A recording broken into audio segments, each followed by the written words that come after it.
constituency, that's Honorable James Abiodun Faleke. Moving on, the Governor of Borno State, Professor Babagana Zulum, has continued to redefine governance and genuine concern for welfare of citizens. In another demonstration of this, Governor Zulum approved scholarship awards to 37 laborers involved in the construction of resettlement houses for internally displaced persons in Bama Local Government Area. Governor Zulum announced the scholarship during an inspection visit to the construction sites, where he discovered that some of the laborers obtained secondary school certificates and can qualify for admission into higher institutions. This man is always... this sort of thing comes to him naturally, maybe because of his upbringing. This is a man... So connected with... This is a man who struggled through life himself. He paid his way through the University of Ibadan, where he graduated. He was a cab driver just to be able to pay school fees. So he's the son of a cleric. He was not born with this proverbial silver spoon in his mouth. It's just that he pleased God to elevate him, place him where he is currently. So he knows what it means to lack the essentials of life, because he went through that, because he too had to struggle to be able to send himself to school. In all of the actions of Professor Zulum, you see clearly that desire to help the needy. It reflects in the things that he does. You see whether it is distributing palliatives to people, even before others thought it was wise to do it, he had begun to do it. He went to Chad, distributed to refugees, the IDPs there. Because when you go to Chad, you go to Niger Republic, you will see, and even Cameroon, we have IDPs who fled the insurgency in the northeast to go and hide in those places. And he went to those places to distribute money, to distribute even yards of cotton so that they can be able to sew clothes for themselves. So he's the sort of person who will stand for hours personally dishing out the money.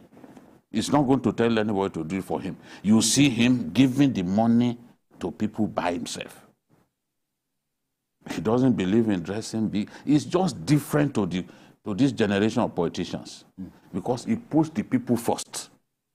This is one reason that I personally have taken a special interest in his matter. Look at, he's the sort of person who will get to a place and imagine, what can we do? He visited the, for so long, core members did not even feel like going to Borno State, and they didn't have an orientation camp. The functional orientation camp. When he visited them, you saw what he did. He increased the allowances. He released grains of rice to them. He released cattle to them. These are the things that he does. When he visits the armed forces, for example, he will say, okay, give them this, give them that. He's just a problem solver. One who is very concerned about the poor, the poorest of the poor in our society. Farmers can't access their farms. The moment subsidy was removed, he was the first to get vehicles to convey farmers to their farms. So this one, I'm not surprised at all. What amazes me is how he manages to think of what he can do right on his feet, what he can do for the people. And, laborers, there are so many people like this, even in southern Nigeria, who will have to go and do what to call, is it biri sope, or what do they call it? To go and carry head pans and all that, at a construction site, just to be able to pay their school fees. To pay your school fees through tertiary education is not easy. Now, look at the opportunity that has offered them. Any of them good enough by way of his qualifications to get into a tertiary institution is going to foot the bill. This is leadership. That is why Governor Zulum is the first to win the Zik Leadership Prize as a first-time governor. No first-time governor ever won the prize. But the things that he did even in his first few months in office had already qualified him to win the Zik Prize. I think, Wale, it's also, we should give credit to the person that also discovered him too. Because I know the succession process in that Borno State. Yeah. Many people that were even very close to Kashim Shettima and everything would have looked the other way around.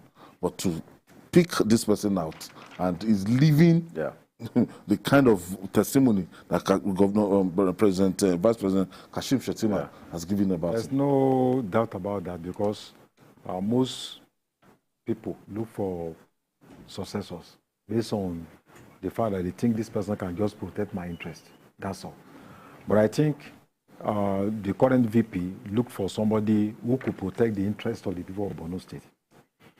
He was the commissioner for the construction, rehabilitation, and resettlement, and was former rector of the Polytechnic.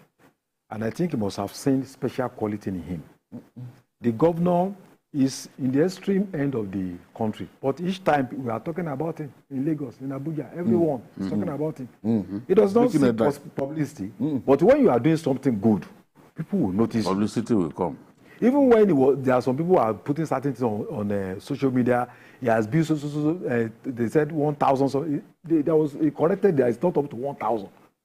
So that you don't exaggerate his achievement.